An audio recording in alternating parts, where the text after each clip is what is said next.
అందుకే నేనేమనుకున్నా అంటే ప్రభుత్వం చేసినా చేయకపోయినా మన రాజన్న సిరిసిల్ల జిల్లా కాడికి మాత్రం ఎవరైనా కొంతమంది తెలిసిన దోస్తులుంటే వాళ్ళని పట్టుకొని మనమన్నా చేయాలని చెప్పి సవేరి బాయి సాబ్ను పట్టుకుంటే ఆయన ముందుకొచ్చిండు. తప్పకుండా నేను చేస్తానా, మీకు కావాల్సినదంతా కూడా నేను ఏర్పాటు చేస్తా, వైద్యులను పంపిస్తా, మొత్తం ఏర్పాట్లు చేస్తా అన్నాడు. చెప్పిన మాట ప్రకారమే ఇక మనం అక్కడనో ఇక్కడనో కాదు, మనమే ఏర్పాటు చేసిన మండలం వీర్నపల్లి మండలం, మన ప్రభుత్వంలో గతంలో ఏర్పాటు చేసుకున్న మండలం. ఇక్కడనే చాలు చేయాలని చెప్పి వీర్నపల్లిని చాలు చేసినాం. మరి బ్రహ్మాండంగా 4 రోజులు ఇక్కడ వీర్నపల్లిలో, అక్కడ గర్జనపల్లిలో 2 దగ్గర క్యాంపులు పెట్టిండ్రు. 5,000 మందికి స్క్రీనింగ్ చేసిండ్రు, 5,000 మందికి పరీక్షలు చేసిండ్రు.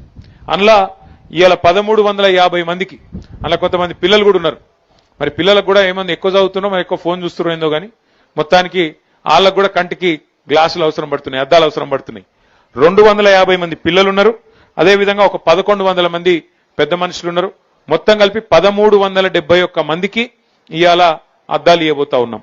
దాంతో పాటు ఒక 171 మందికి కంటిలో శుక్లాలు రావడం, ఇంకా ఇతరతర సమస్యలు రావడం వల్ల వాళ్లకు ఆపరేషన్ అవసరం పడుతుంది అన్నారు. ఆపరేషన్ కూడా మనం ఎక్కడికో పోయే అవసరం లేదు. మన సిరిసిల్లలోనే గతంలో మనమే ఆ రోజు 6 కోట్ల రూపాయలతోని ఎల్వి ప్రసాద్ కంటి దవాఖాన పెట్టించినాం. కాబట్టి ఈర్నపల్లికి వెళ్ళి బండి వస్తుంది, మిమ్మల్ని ఎక్కించకపోతుంది, సిరిసిల్ల వైద్యం చేయించి ఆపరేషన్ చేయించి మళ్ళా మీ ఇంటికాడ దిగబెట్టిపోయేటట్టు ఆ సౌలత్ కూడా ఏర్పాటు చేస్తా ఉన్నాం. కాబట్టి 171 మంది మీ కంటి ఆపరేషన్లు చేయించే బాధ్యత కూడా నాదే అని చెప్పి కూడా నేను తెలియజేస్తూ ఈ కార్యక్రమం వీర్నపల్లిలో మనం ప్రారంభించుకున్న తర్వాత దీన్ని ఆగన్న చెప్పినట్టు మొత్తం మన నియోజకవర్గంలోని మిగతా 4 మండలాలు మున్సిపాలిటీలో కూడా ఈ కార్యక్రమం చేస్తాం. ఆ తర్వాత పక్కనే ఉన్న వేములవాడ నియోజకవర్గంలో కూడా కార్యక్రమం చేసుకొని మొత్తం రాజన్న సిరిసిల్ల జిల్లా మొత్తం బోయిన్పల్లి కావచ్చు, ఇల్లంతకుంట కావచ్చు, అక్కడ కూడా చేపిద్దాం. జిల్లా మొత్తం మంచిగా చేసుకుంటే అప్పుడన్న ప్రభుత్వానికి సోయొచ్చి వాళ్ళు మొదలు పెడితే మంచిదే.